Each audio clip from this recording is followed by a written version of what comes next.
Okay. Good evening, everybody. Vijay, I hope you are able to hear my voice clearly. So, बच्चे आज हम शुरू करने जा रहे हैं Newton third law of motion.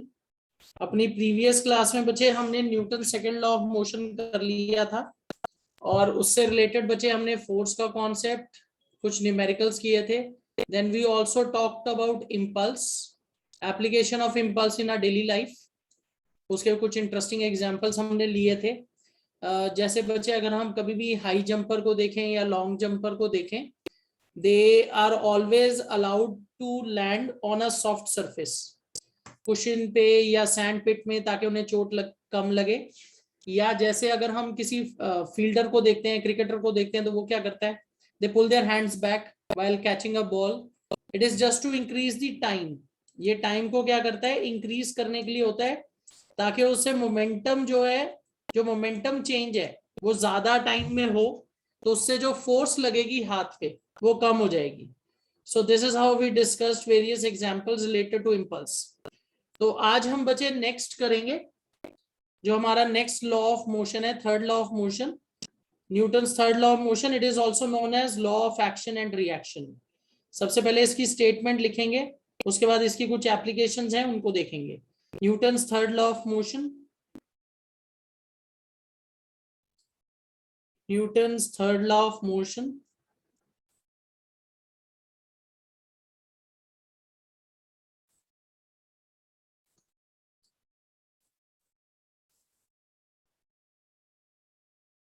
Okay अच्छा, Newton's third law of motion को हम कैसे डिफाइन करते हैं? It is also known as law of action and reaction. तो how do we define it? To every action there is equal and opposite reaction. To every action, to every action there is equal and opposite reaction. To every action there is equal and opposite reaction.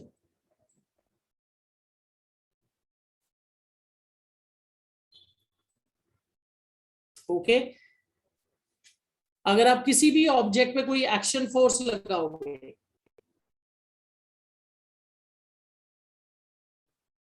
Alright, तो अगर हम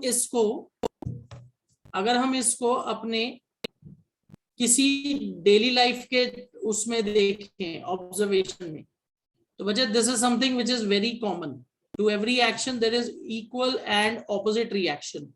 इसमें हम क्या देखते हैं, what do we सी?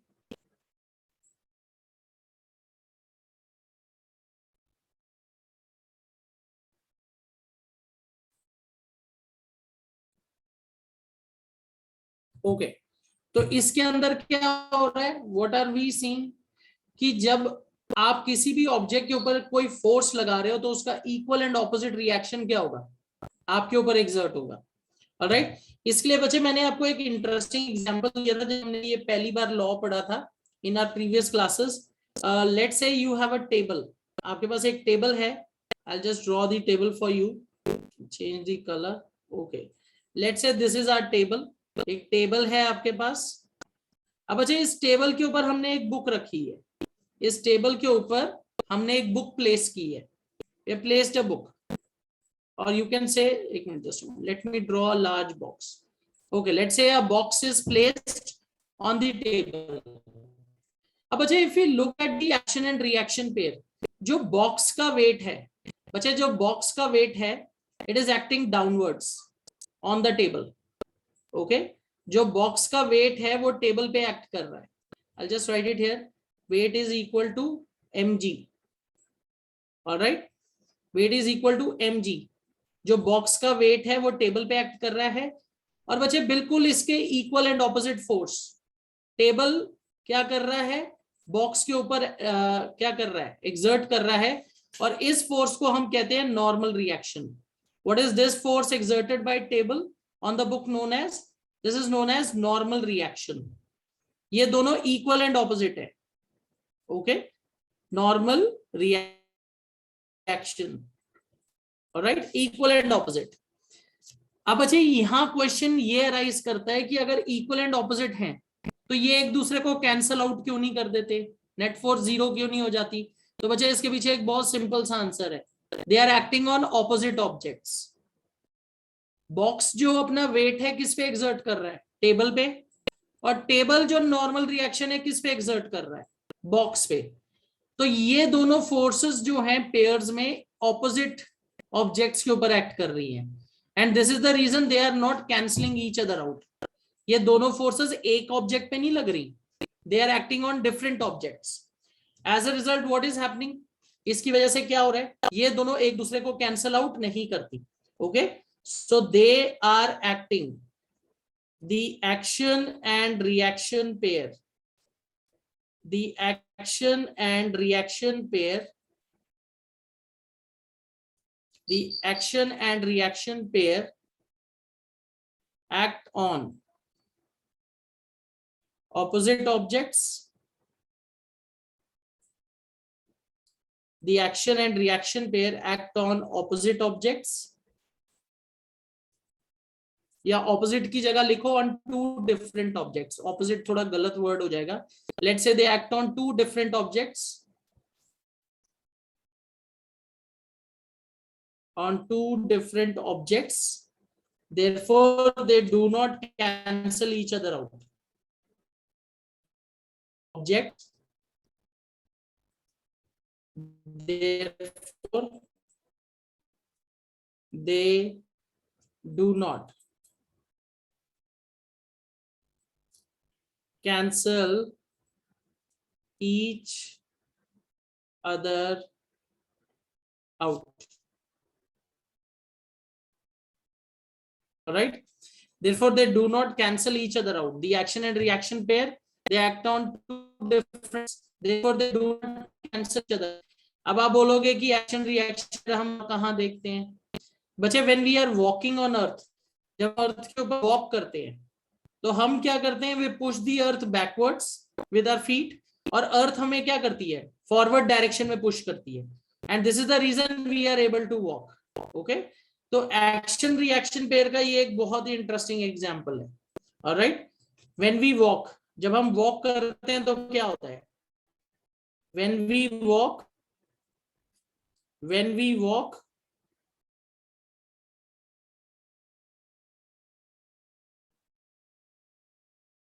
जब हम चलते हैं तो क्या होता है, when we walk we push the earth backwards.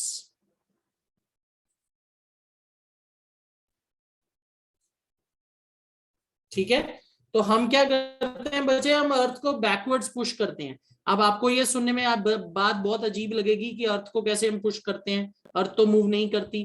बच्चे we need to understand earth is very large in size, earth का जो साइज है बहुत बड़ा है, तो जब आप उस पर फोर्स अप्लाई करते हो तो उसमें कोई डिस्टिंग्विशेबल मूवमेंट नहीं दिखेगी आपको, पर उस फोर्स की वजह से क्या होता है, आपके ऊपर अर्थ क्या लगाती है, एक रिएक्शन फोर्स लगाती है, जिसकी वजह से हम आगे की साइड मूव करते हैं। So when we walk we push the earth backwards, इसको आप क्या बोलोगे, एक्शन, और इसमें रिएक्शन क्या है, and we move forwards, this is reaction.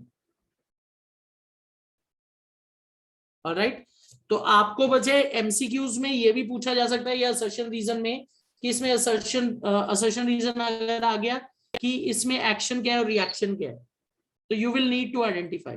So when we walk we push the earth backwards which is action, and the earth will push us forward which is reaction. आप इसको बच्चे एक और तरीके से देख सकते हो, और एक बहुत इंटरेस्टिंग एग्जांपल है,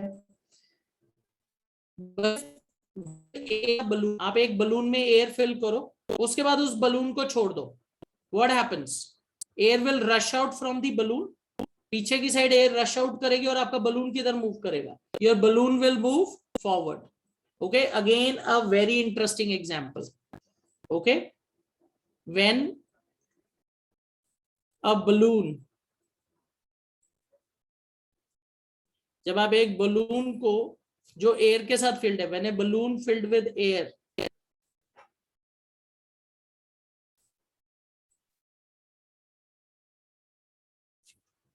इज लेफ्ट, ये आप कह सकते हो is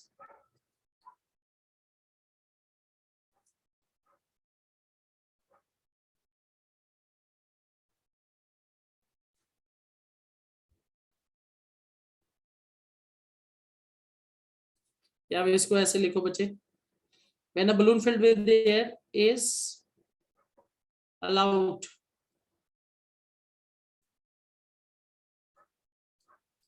freely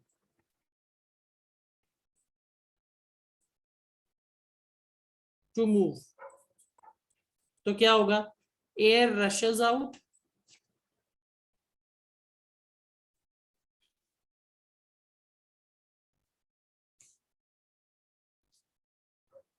which is action and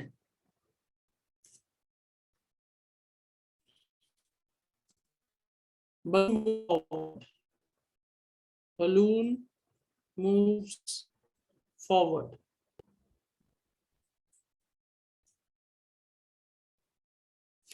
which is reaction. Okay आप बच्चे इसको और एक जगह देख सकते हो, कॉमन स्पोर्ट है स्विमिंग, या जब हम बोट चलाते हैं तो ओर से वाटर को पीछे पुश करते हैं, वाटर हमें आगे पुश करता है। तो बच्चे backs,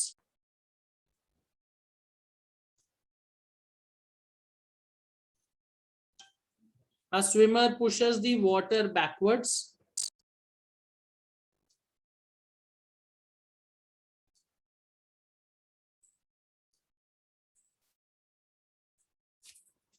while, ये क्या हो जाएगा बच्चे, this is action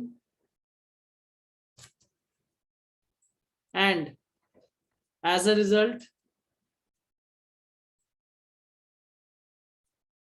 moves forward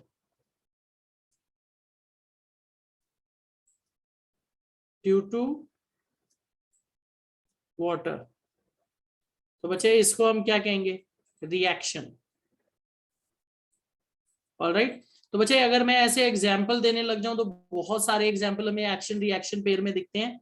okay, तो हमें ये समझना है कि जो फोर्सेस हैं एक्शन रिएक्शन में जब होती है तो उससे ऑब्जेक्ट क्या कर पाता है, कर पाता है।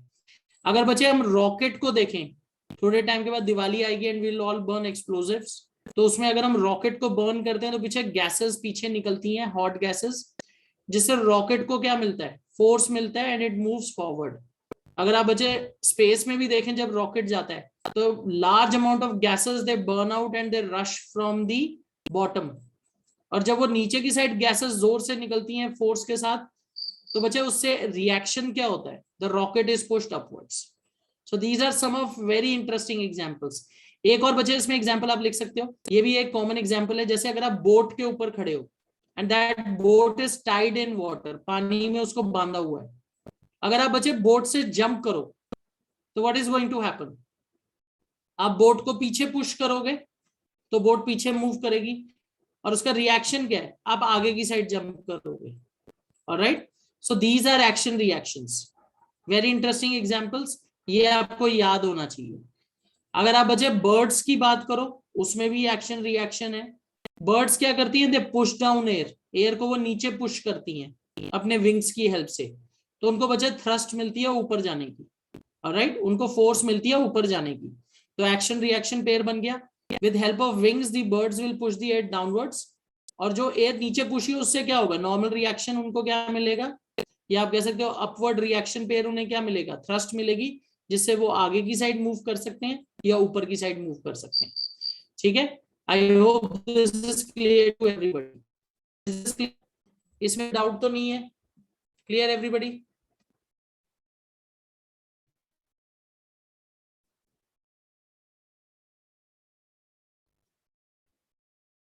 ओके, ऑल राइट, हाँ जी Ritin ji. Good evening sir. हाँ जी। सर मेरा एक कंफ्यूजन था कि जस्ट एग्जांपल एक टेबल लेते हैं, उस टेबल पे एक ऑब्जेक्ट रखते हैं, तो वो object equal and opposite action करेगा और स्टेबल रहेगा। और फिर हाँ अगर जी। उसके ऊपर हम लोग एक और ऑब्जेक्ट रख देंगे तो सर उसकी फोर्स बढ़ जाएगी। सर ऐसा क्यों होता है? मीन्स अगर उसके पास फोर्स ज्यादा है तो फिर अगर उसे पहले वाले ऑब्जेक्ट को एग्जर्ट करके वापस बैक बाउंस कर देना चाहिए था, वो इक्वल क्यों हो जाता है? Ritanjay, I am not able to understand your question. आप ये बोल रहे हो कि बॉक्स के ऊपर एक और बॉक्स रख दिए? यस सर, तब फिर अगर फिर से वो इक्वल हो जाएगा अब टेबल की फोर्स और दोनों ऑब्जेक्ट की फोर्स। हाँ जी। तो आप ये बोल रहे हो कि नॉर्मल रिएक्शन कैसे बढ़ता जाता है? तो सर ये इंक्रीज हो रहा है तो मीन्स अगर इसके पास पावर ज्यादा। Yes sir. देखो बच्चे, एक चीज ये याद रखनी है, नॉर्मल रिएक्शन जो है वेट के इक्वल होता है। चाहे फिर 1000 किलो का भार रख दो, उतना ही नॉर्मल रिएक्शन लगना है। Clear?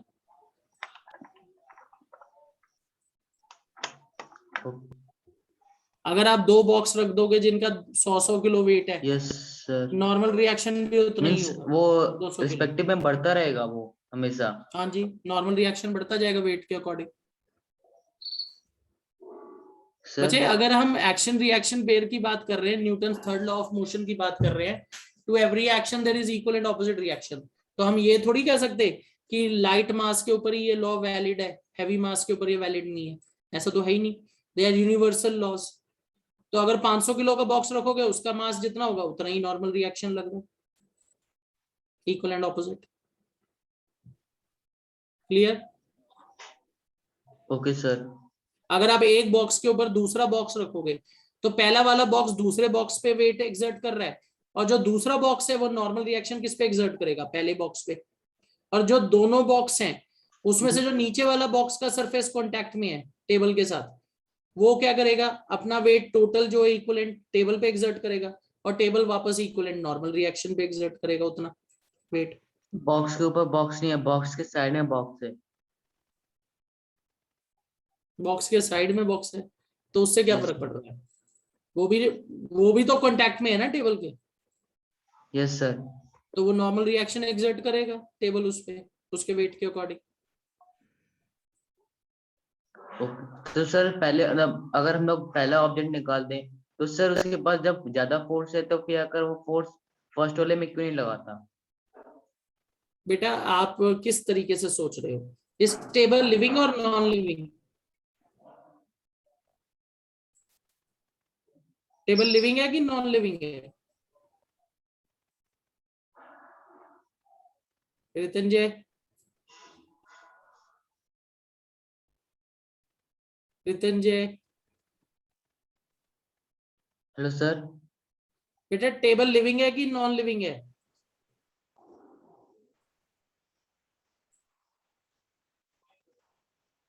Alright, I think he is not able to hear my sir voice. देखो, यहाँ एक बहुत सिंपल सा लॉजिक है। Table is not a living object. Table कोई लिविंग चीज नहीं है जो डिसाइड करेगा कि मुझे अब कम फोर्स लगानी है, ज्यादा लगानी है। It is a physical phenomena, normal reaction लगना ही लगना है। आपने जितना एक्शन लगाया उसके ऑपोजिट रिएक्शन लगेगा। हाँ, वो अलग बात है कि अगर इतना ज्यादा वेट रख दो कि टेबल उसको सह ही नहीं पाएगा, तो टेबल टूट जाएगा। ऑलराइट, पर जब तक टेबल अपनी जगह पे खड़ा रह पाएगा, जितना भी वेट डालते जाओ उतना ही ऑपोजिट नॉर्मल रिएक्शन लगना है।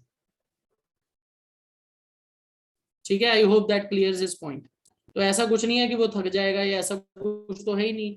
It is a non living object. चलो आगे चलते हैं, लेट्स मूव ऑन। अब अजय, अब जो आज हम एक जो आखिरी टॉपिक पिक करने जा रहे हैं इस चैप्टर से, that is law of conservation of momentum. Again very important, इसके ऊपर बहुत इंपॉर्टेंट न्यूमेरिकल्स आते हैं। इसमें एक रिकॉइल वेलोसिटी वाला कॉन्सेप्ट है, देन कंजर्वेशन ऑफ मोमेंटम का कॉन्सेप्ट है। So that is something which is very important. Okay, so I am going to start up with law of conservation of momentum. पहले इसकी मैं स्टेटमेंट लिखूंगा, उसके बाद इसको हम प्रूव करेंगे। सो बच्चे, first of all, when you talk about law of conservation of momentum, alright, let me just start from here. चलो यहीं से स्टार्ट कर लेते हैं। Law of conservation of momentum.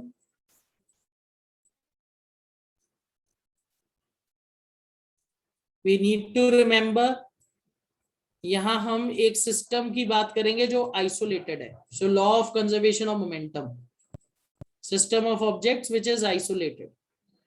So law of conservation of momentum क्या बोलता है, what is the statement? अगर आप बच्चे किसी भी आइसोलेटेड सिस्टम को आप देखो, उसका जो इनिशियल मोमेंटम होगा that would be equal to sum of final momentum. Okay, in any isolated system, ये हम प्रूव भी करेंगे अभी, एक एग्जांपल लेंगे बहुत सिंपल सा। इन any isolated system,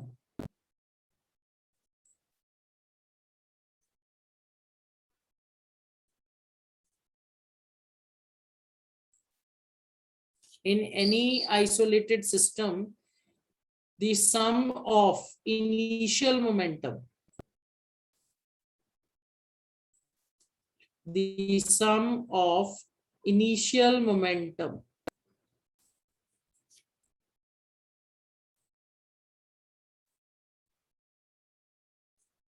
is equal to sum of final momentum.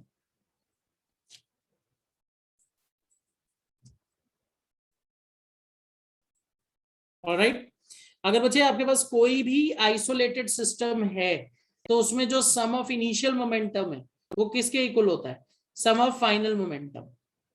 अब बच्चे इसको प्रूफ कैसे करेंगे, ये लॉ तो बन गया है, इसको प्रूफ कैसे करेंगे? तो बच्चे इसके अंदर हम एक बहुत सिंपल सा एक तरीका है जिससे इसको प्रूफ कर सकते हैं। Let's say you have two objects, हमारे पास दो ऑब्जेक्ट्स हैं, दो बड़ी बड़ी बॉल्स हैं। ओके, मास m1 m2 होगा इनका। Let's say this is mass m1, this is mass m2, object A, object B। अब बच्चे let's say both are moving in same direction, both are moving in same direction, दोनों same direction में move कर रहे हैं, same direction में move कर रहे हैं। और कंडीशन क्या है, what is the condition? Condition is that u1, जो m1 की इनिशियल वेलोसिटी है, u1 is greater than u2। Okay, condition क्या है, u1 is greater than u2। तो बच्चे थोड़े टाइम के बाद क्या होगा, what is going to happen after some time? ये दोनों आपस में कोलाइड कर जाएंगी, क्योंकि u1 is greater than u2, after some time they are going to collide with each other, ये एक दोनों के साथ टकराएंगी। और बच्चे जब ये आपस में एक दूसरे के साथ टकराएंगी, A और B, when they collide with each other, when A and B they collide with each other, what is going to happen?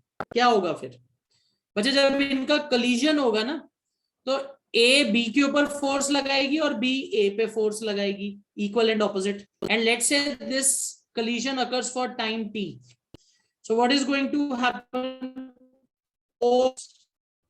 Force A exerted by m1 और m2, आप ऐसे लिख सकते हो, force exerted by object A on B, it is equal to minus force exerted by object B on A। क्योंकि बच्चे अगर हम Newton third law of motion के अकॉर्डिंग देखें, to every action there is equal and opposite reaction. तब जब ये दोनों ऑब्जेक्ट्स आपस में टकराएंगे तो जितना फोर्स ऑब्जेक्ट ए बी पे लगाएगा उतना ही फोर्स ऑब्जेक्ट बी ए पे लगाएगा।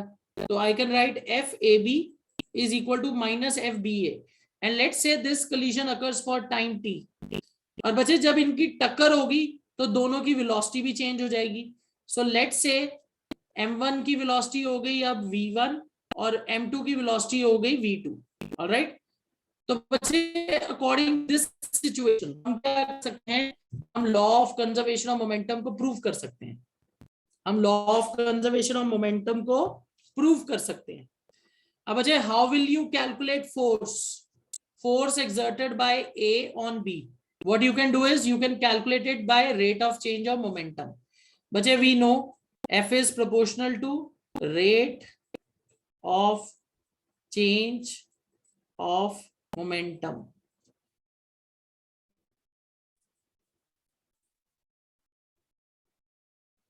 All right. तो बच्चे if I write it in this manner, first I'll calculate f a on b. तो मैं इसको कैसे कैलकुलेट कर सकता हूं? m1 v1 minus m1 u1 over t, and this should be equal to minus fba. तो मैं यहाँ माइनस डाल दूं ब्रैकेट में m1 m2 minus m2 u2 over time. पहले तो बच्चे रिलेशन देखिए ध्यान से, जो रिलेशन बना है. मैं क्या करने की कोशिश कर रहा हूं? मैं rate of change of momentum से फोर्स निकालने की कोशिश कर रहा हूं. Force exerted by A on B and force exerted by B on A. Rate of change of momentum. यहां तक सबको क्लियर है? देखिए ध्यान से. Is it clear? मैंने force exerted by B on A minus में क्यों लिखा है? क्योंकि बच्चे they are equal and opposite, तो माइनस डालेंगे. अब बच्चे टाइम इज सेम, तो टी कैंसल हो जाएगा. टाइम इज सेम तो टी कैंसल हो गया. Let's rearrange this equation. This will become m1 v1. बच्चे minus minus will become plus. Alright. तो यहां जो माइनस है वो यहां के प्लस हो जाएगा. m2 v2, और इधर क्या होगा? ये वाला माइनस भी यहाँ के प्लस हो जाएगा. So it would be equal to m1 u1 plus m2 u2. बच्चे रीअरेंज कर लिया. और अगर आप ध्यान से देखो, this sum of final momentum and this is sum of initial momentum. तो बच्चे दिस मींस अगर आप कोई भी कोलिजन देख रहे हो, इन इलास्टिक कोलिजन जो एनर्जी लॉस नहीं है, वहां लॉ ऑफ मोमेंटम इसी तरीके से प्रूव होगा. Rate of change of momentum दोनों ऑब्जेक्ट देख लो, उनको टैली कर लो, it will be equal to each other. ठीक है? Is this clear? ये चीज समझ आ गई? ध्यान से देखिए equation. m1 u1 plus m2 u2 is equal to m1 v1 plus m2 v2.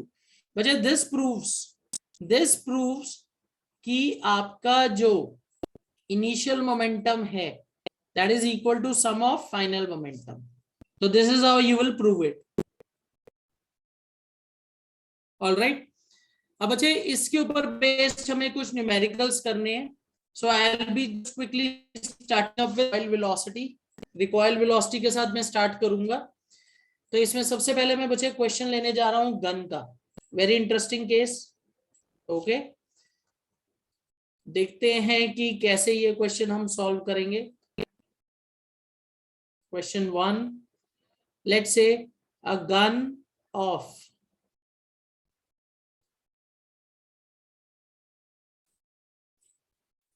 Mass, let's say 1.5 kg fires a bullet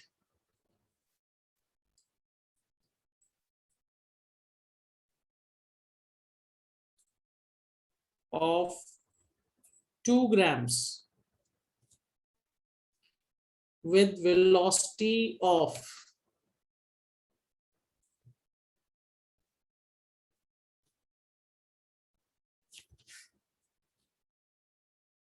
let's say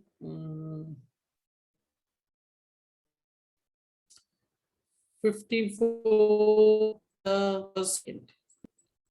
Calculate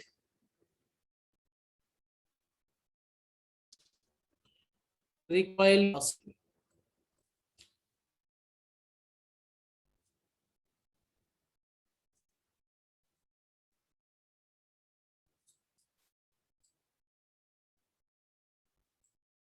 All right.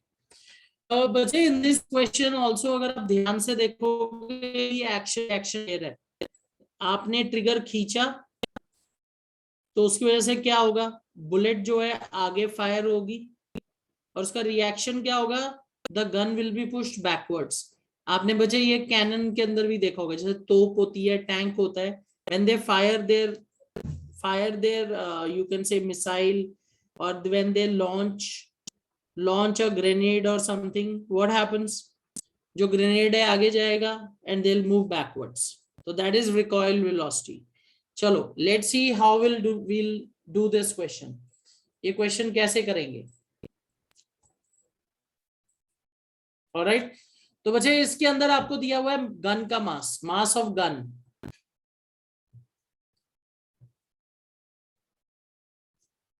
Mass of gun बच्चे let's write it as m1. तो बच्चे mass of gun is 1.5 kg. Alright, उसके बाद है बच्चे bullet का मास दिया हुआ है 2 grams.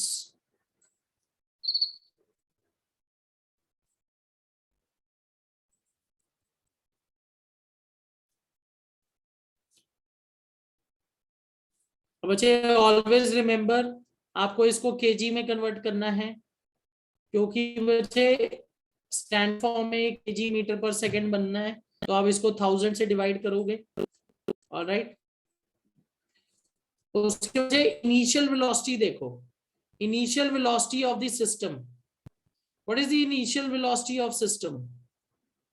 जब बच्चे आप गन को फायर करते हो उससे पहले गन कहाँ होती है? गन और बुलेट रेस्ट पे. So initial momentum is 0. Initial momentum system का क्या है? 0. This is very easy to understand. दोनों ऑब्जेक्ट्स रेस्ट पे हैं. अब अच्छा फाइनल वेलोसिटी बुलेट की,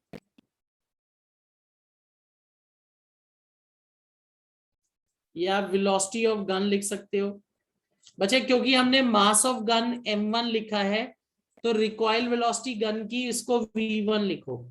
ये आपको कैलकुलेट करनी है. And velocity of bullet is given.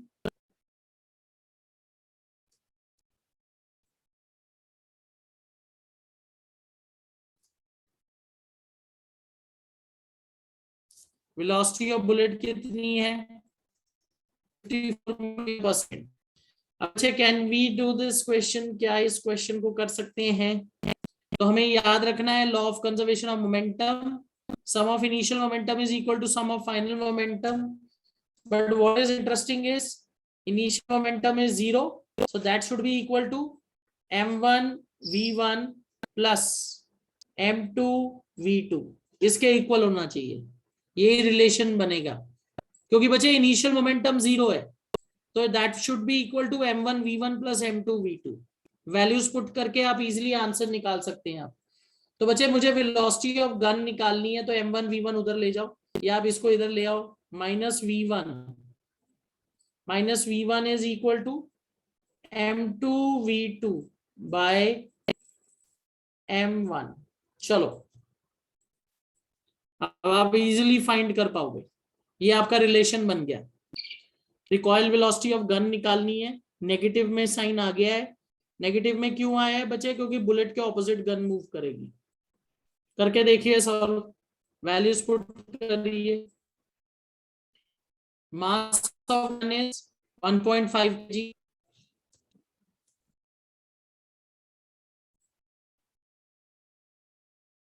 Mass of gun is 1.5 kg. All right. Multiply by V2. What is V2? V2 is 4. अब अच्छा इसको डिवाइड करिए M1 से. M1 कितना है? सॉरी, मैंने गलत वैल्यू डाल दी. M2 ऊपर आएगी. M2 is 2/1000. So 2/1000 और 1.5 है बच्चे, तो उसका डेसिमल हटा देते हैं. इंटू 10.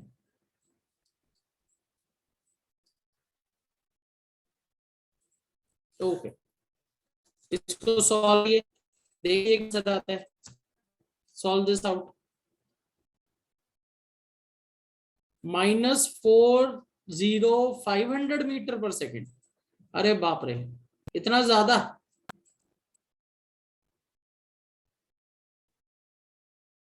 ओके, एक आर्थ ने आंसर निकाला है 0.07, E1 is equal to minus 0.07। एक आर्थ का आंसर तो फिर भी कुछ ठीक लग रहा है, रितंजय ने तो बहुत बड़ी वैल्यू निकाल दी, 40,500। चेक करिए एक बार सब, कितना आंसर आता है। बच्चे गन की रिकॉइल वेलोसिटी तो बुलेट के मुकाबले बहुत होगी, क्योंकि गन का मास ही बहुत ज्यादा है। Okay, minus 0.072। ऑलराइट, तो इतना ही आ रहा है आंसर, माइनस 0.07। ऑलराइट, ओके, चलो, इज दिस क्लियर? समझ आ गया? रिकॉइल वेलोसिटी में बच्चे यही चीज याद रखनी है कि जो गन और बुलेट का इनिशियल मोमेंटम है वो सिस्टम का 0 है। अगर आप ये चीज रखेंगे तो कभी क्वेश्चन में गलती नहीं होती। वेरी इंपॉर्टेंट क्वेश्चन, बहुत पूछा जाता है स्कूल्स में कि कैसे निकालोगे रिकॉइल वेलोसिटी। ठीक है, ऑलराइट।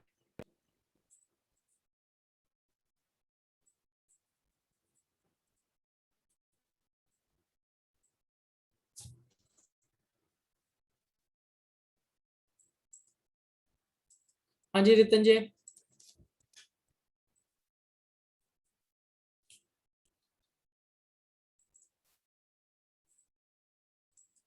रितंजय,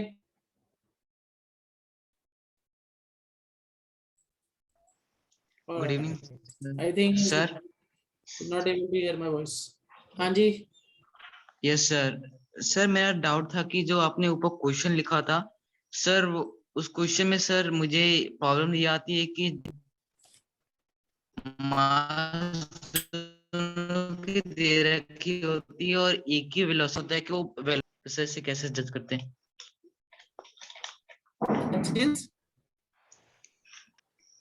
सर मेरा डाउट आता है कि सर जो आपने अभी क्वेश्चन लिखा है ना, law of conservation of momentum, sir उसमें सर दोनों दो अलग अलग मास दे रखे हैं M1 और M2 के, और एक ही वेलोसिटी दे रखा है, तो वो वेलोसिटी किसकी होगी?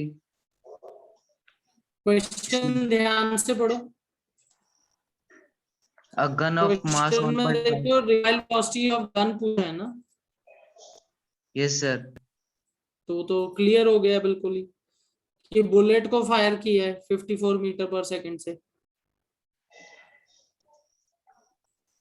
और सर अगर ये नहीं लिखा होगा और पूछा जाए कि the velocity of second other object is, तो सर इसमें कैसे जज करेंगे? ऐसे बेटा कैसे क्वेश्चन दे देंगे यदि velocity of second object is, ऐसे कैसे दे देंगे क्वेश्चन? ऐसे कैसे पता लगेगा कौन सा लेना है? ऐसा क्वेश्चन दे ही नहीं सकते। या तो बोलेंगे वेलोसिटी, रिकॉइल वेलोसिटी फाइंड करो गन की, या बोलेंगे कि आपको गन की वेलोसिटी दे दी और बोला जाएगा बुलेट कितनी स्पीड पे निकलेगी वो बताओ। ऐसे थोड़ी दे सकते कि अननोन ऑब्जेक्ट है उसकी वेलोसिटी निकाल लो, ऐसे कैसे पता लगेगा किसकी निकालनी है? पर बच्चे इसमें एक चीज ये याद रखो, जो रिकॉइल वेलोसिटी की वैल्यू होती है वो बुलेट की वेलोसिटी से बहुत कम होगी, क्योंकि गन की जो मास है वो बहुत ज्यादा है, तो उसमें जो आपको रिकॉइल देखने को मिलेगा बहुत कम दिखेगा। ठीक है, अगर दोनों के मास सेम होता तो दोनों सेम स्पीड में जाते। बेटा गन और बुलेट का मास सेम कैसे हो सकता है? नहीं, बस वो पॉसिबिलिटी बता पूछ रहा था। तो फिर बच्चे देख लो हो जाएंगे, दो अगर मासी से हो गया तो फिर तो गन चली नहीं, मतलब बुलेट ही नहीं चल पाएगी, फिर तो हो गया काम, कैसे चलेगी? ओके सर, समझ में आ गया। ऑलराइट, ओके, चलो क्वेश्चन नंबर 2। ऑलराइट, बच्चे इसमें हम थोड़ा सा अलग लेंगे इसमें क्वेश्चन। इसमें क्या लेंगे कि एक ऑब्जेक्ट है जो कहाँ है, रेस्ट पे है, और एक पर्सन दूसरा भाग के उस पे जंप करेगा, तो मतलब यहाँ कंबाइन मास हो जाएगा. Alright, so let's take a question. A boy of mass, बिल्कुल मैं आपको टिपिकल क्वेश्चन दे रहा हूं जो आपको पूछे जाएंगे. अ boy of mass 50 kg running with velocity of 10 meter per second jumps on a stationary cart.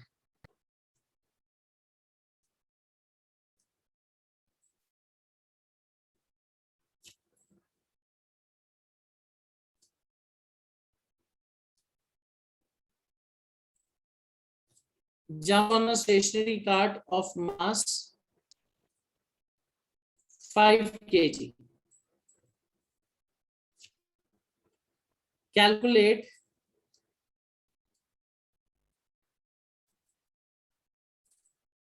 final velocity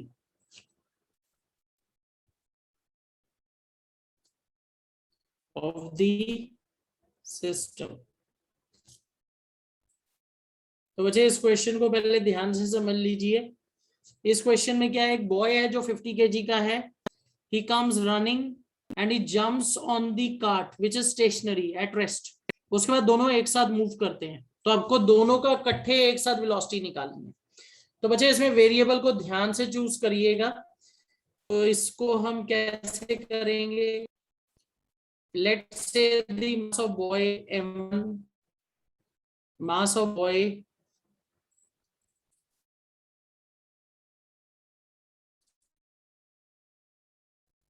m1, it is equal to 50 kg.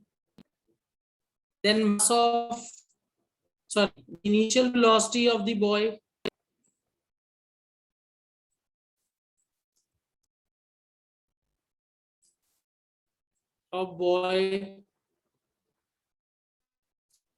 इसको u लेते हैं, that would be equal to 10 metre पर second. कोशिश ये variable आपने मास के साथ लगाया है, वही सेम उसकी वेलोसिटी इसके साथ लगाओ.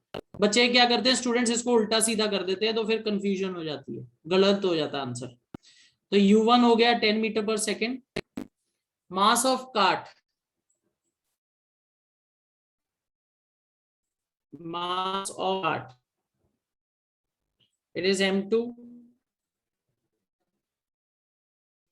जब हम की बात करते हैं m2, that's equal to 5 kg.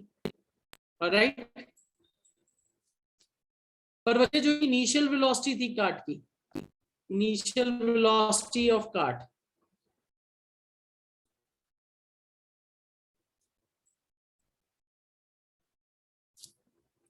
u2, that's 0 because it is at rest.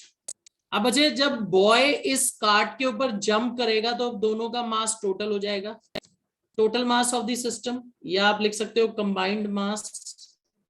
When the boy jumps on the cart, combined mass, इसको हम लिख लेते हैं बच्चे capital M. That will be equal to m1 plus m2, क्योंकि बच्चे boy जो है कार्ट के ऊपर जंप कर गया है. ऑलराइट, तो इसकी वैल्यू हो जाएगी 50 प्लस 5, दैट्स 55 kg. 55 kg हो गया. अब दोनों का कंबाइंड वेलोसिटी फाइंड करनी है. So combined velocity after the boy jumps on the cart, so combined velocity इसको लेंगे कैपिटल V, ये आपको फाइंड करना है.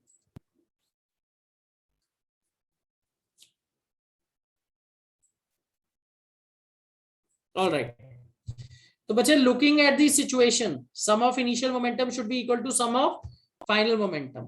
सो I will write it as, let's write the relation first. m1 u1, m1 u1, just a minute, m1 u1 plus m2 u2 is equal to mv.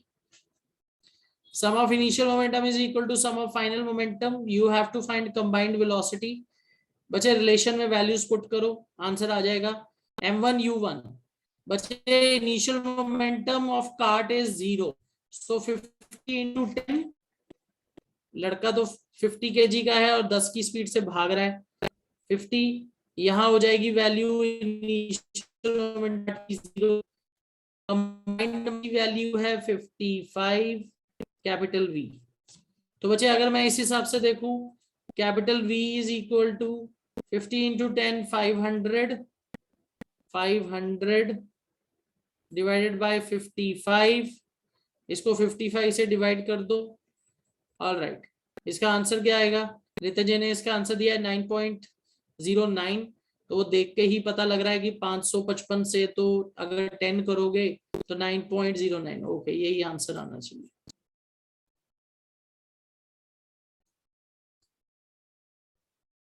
Alright, और बच्चे answer positive में आ रहा है। Positive में क्यों आ रहा है?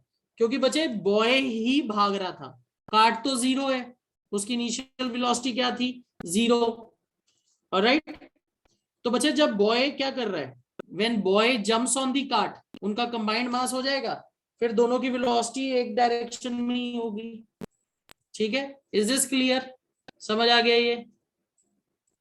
Is this clear? ऑलराइट, ठीक है, ओके। चलो एक आपको लास्ट क्वेश्चन कराता हूं, क्वेश्चन नंबर 3। यहां हम लेंगे बच्चे कि दोनों ऑपोजिट डायरेक्शन से आ रहे हैं। Okay, so 2 hockey players,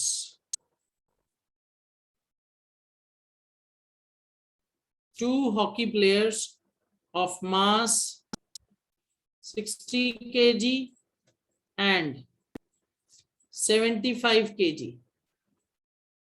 respectively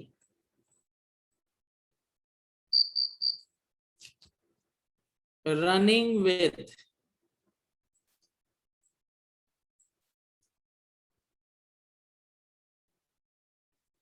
initial velocities of 10 meter per second and 8 meter per second in opposite directions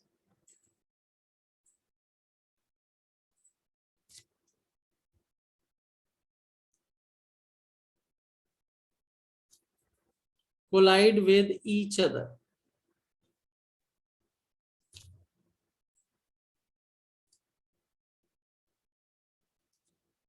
Calculate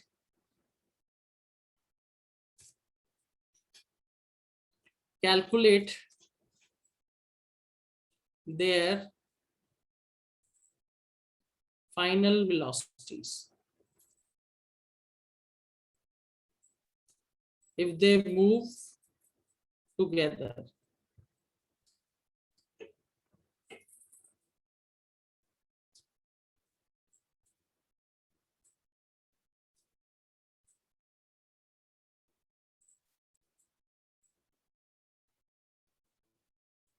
okay, टकराने के बाद बच्चे दोनों एक साथ मूव करेंगे। अब बच्चे इस क्वेश्चन के अंदर बहुत इंटरेस्टिंग है, दोनों ऑपोजिट डायरेक्शन में आ रहे हैं, दोनों का मास भी अलग है, वेलोसिटी भी अलग है, दोनों आपस में टकरा गए, और जब टकराए तो फिर दोनों एक साथ मूव करेंगे बाद में कोलिजन के। तो लेट्स राइट। ओके, इसका आंसर देखते हैं कैसे आएगा। तो बच्चे यहाँ जो मास है, mass of first player, mass of player, first player, let's take it as m1, इसको m1 ले लेते हैं, और बच्चे इसकी वैल्यू कितनी है? 60 kg।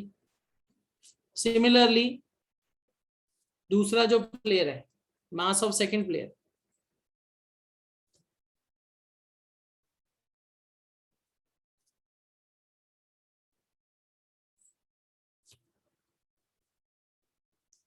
mass of second player 75 kg. All right, then their initial velocity u1 u1 किसकी वेलोसिटी होगी, प्लेयर 1 की, और इसकी वेलोसिटी है 10 मीटर पर सेकेंड। दूसरे प्लेयर की कितनी वेलोसिटी है, 8 मीटर पर सेकेंड।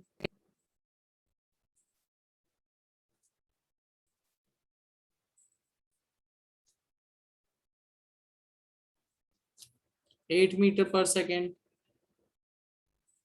ऑलराइट, उसके बाद बचे ये कोलाइड हो गए, तो दोनों का कंबाइंड मास क्या होगा, कंबाइंड मास में आप दोनों को टोटल कर दोगे, कंबाइंड मास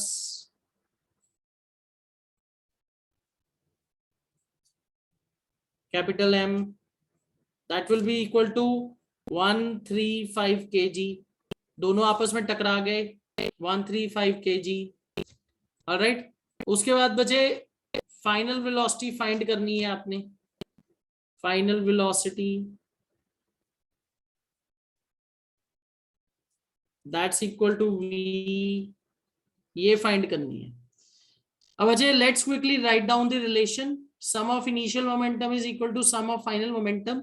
पर बच्चे इसमें जो सेकंड प्लेयर है वो ऑपोजिट डायरेक्शन में है, तो हमें एक को माइनस में लेना पड़ेगा। तो हम इसको कैसे लिखेंगे, m1u1 minus m2u2 is equal to mv। बच्चे वाई दिस माइनस, क्योंकि बच्चे इनिशियल वेलोसिटी सेकंड की अगर मैंने माइनस में ले ली तो यहां माइनस लिख सकते हैं।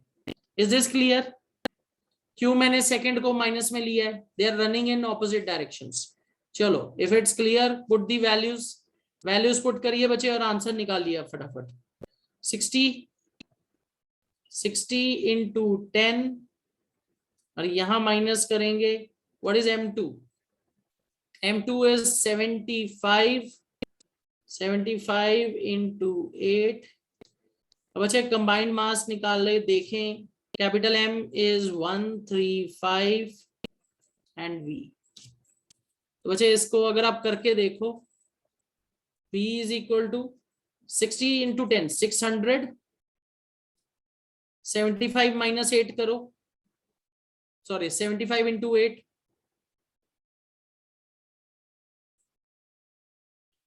75 इंटू 8 करो, कितना आएगा,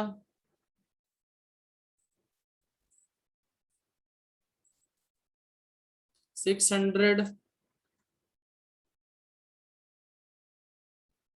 All right, now divided by 135, very interesting situation, बहुत ही इंटरेस्टिंग सिचुएशन है। फाइनल वेलोसिटी इज 0 मीटर पर सेकेंड।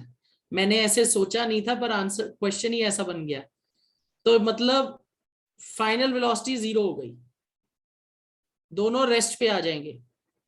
मैंने सोचा था कि थोड़ी वेलोसिटी आएगी पर वैल्यूज ही ऐसे डल गई कि 0 हो गया। Right, 600 minus 600 0, so 0 divided by 135, 0 ही रखना पड़ेगा। ऑल राइट, तो बच्चे दे विल कंप्लीटली स्टॉप, दोनों रेस्ट पे आ जाएंगे। पर बच्चे यहाँ एक चीज है, अगर मान लो आपकी फाइनल वेलोसिटी पॉजिटिव वैल्यू में आती तो what does that indicate, that indicates जहां पहला ऑब्जेक्ट जिसकी आपने पॉजिटिव वेलोसिटी ली थी उसी डायरेक्शन में दोनों मूव करेंगे। अगर बच्चे वेलोसिटी की वैल्यू नेगेटिव आ जाती तो आप पहले के ऑपोजिट जाओगे। इज दिस क्लियर, पर यहां तो 0 आ गया, ऑब्जेक्ट रेस्ट पे आ गया। ठीक है, तो ये बहुत इंटरेस्टिंग केस बन गया। मैंने तो ऐसे सोचा नहीं था कि 0 आ जाएगा पर 0 हो गया। ऑलराइट, तो वैल्यू 0 हो गई, मतलब दोनों टकराने के बाद वहीं रुक जाएंगे। ठीक है, क्योंकि दोनों का मोमेंटम चेंज सेम हो गया। So I hope this is clear to everybody. Okay, alright, तो बच्चे यहाँ जो है हमारा चैप्टर कंक्लूड हो गया है। We are through, we have come to the conclusion of force and laws of motion. इसकी रिवीजन भी हमारी कंप्लीट हो चुकी है, we are through with it. हमने फिजिक्स के अपने दोनों चैप्टर जो हैं वो क्या कर लिए हैं, रिवाइज कर लिए हैं। ऑलराइट, हाँ जी, अभी सुचिता। सर मेरा डाउट था सर, वो मेरा मोशन चैप्टर से डाउट था सर। जैसे सर न्यूमेरिकल्स में सर हमको एक्सेलरेशन दिया है और सर हमको इनिशियल वेलोसिटी भी दिया और सर हमको टाइम भी दिया है, तो सर इससे हम फाइनल वेलोसिटी निकाल लेते हैं सर, इसको फिर तो हमसे डिस्टेंस पूछा गया तो उसको से फाइनल वेलोसिटी को हम स्पीड ले लेते हैं, तो सर उसके बाद से स्पीड से हम डिस्टेंस निकाल लेते हैं। तो सर यहाँ पे हम डिस्टेंस को ले रहे हैं क्योंकि सर उसको वहाँ पे तो डिस्प्लेसमेंट निकलना चाहिए।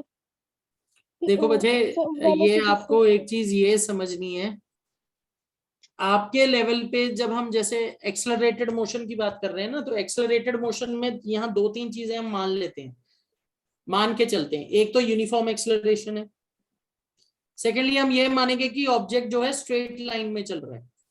एक्चुअली जो 9th स्टैंडर्ड में आप मोशन पढ़ते हो, that is motion in one dimension, kinematics, motion in one dimension मतलब straight line. Is this clear? तो कुछ चीजें मान के चलते हैं कि स्ट्रेट लाइन में जा रहे हो आप, तो डिस्टेंस और डिस्प्लेसमेंट सेम होगा, और जो आप एक्सेलरेशन निकालोगे वही यूनिफॉर्म एक्सेलरेशन होगी। जो आप बच्चे इक्वेशन ऑफ मोशन यूज करते हो वो किस चीज पे बेस्ड है? It is based on the notion that acceleration is uniform, it is constant. अगर एक्सेलरेशन कांस्टेंट नहीं है तो आप law of equation of motion use नहीं कर सकते, आप इक्वेशन ऑफ मोशन यूज नहीं कर पाओगे। तो हम ये मान के चल रहे हैं कि ऑब्जेक्ट स्ट्रेट लाइन में चल रहा है, तो डिस्टेंस और डिस्प्लेसमेंट सेम आएगा। ठीक है बच्चे? Okay sir, thank you sir. Alright बच्चे, एनीथिंग एल्स? और कुछ? ओके, अभी Suchita you have a doubt? No alright, sir. Okay, चलो। सो बच्चे, Ritanjay, I have seen your question, उसका आंसर होगा to reduce force, to reduce force on his hands. ये थोड़ा सा ट्रिकी चैप्टर हो जाता है, थोड़ा सा ट्रिकी सा क्वेश्चन हो जाता है, ठीक है ना? तो उसमें rate of change of momentum वगैरह ये भी सब ऑप्शन दी हुई है, पर उसका सही आंसर जो मेरे हिसाब से वो होना चाहिए टू रिड्यूस फोर्स, क्योंकि एनसीईआरटी एग्जाम्पलर में भी सेम क्वेश्चन दिया, उसमें भी वही ऑप्शन दिया हुआ है। इसमें कई बार ना बहस भी हो जाती है। बहस कैसे होती है? वो बोलते हैं जी मोमेंटम का चेंज जो है उसको कम करना है, rate of change of momentum, agreed, पर उसका मतलब बच्चे रीजन क्या होता है? हमें तो फोर्स कम करना है ना, इसलिए हम उस तरीके से करते हैं। We will look at effect not cause. तो आपको क्या आंसर दिया हुआ है? डी ऑप्शन दिया हुआ है। Okay, one more question I sent, I have not seen that, just a minute. Okay, Kiran suggested that insect, okay, ये वाला क्वेश्चन भी सीधा एग्जाम्पलर की बुक से दिया हुआ है, because the change in velocity, but this is given in exemplar. Akhtar, Kiran and Rahul, they were riding in a motor car because the change in velocity is exerted a large force. All right.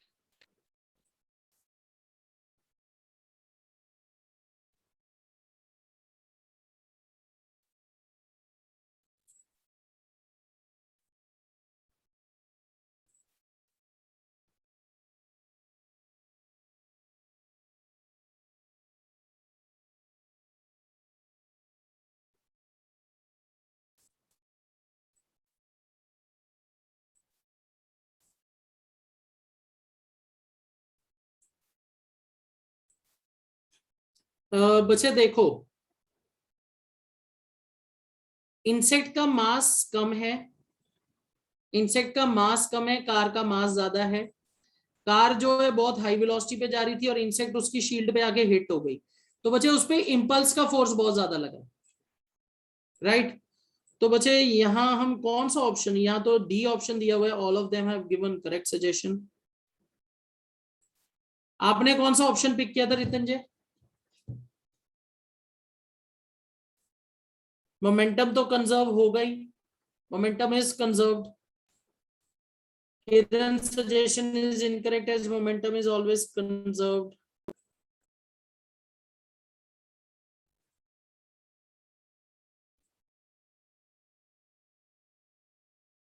Rahul,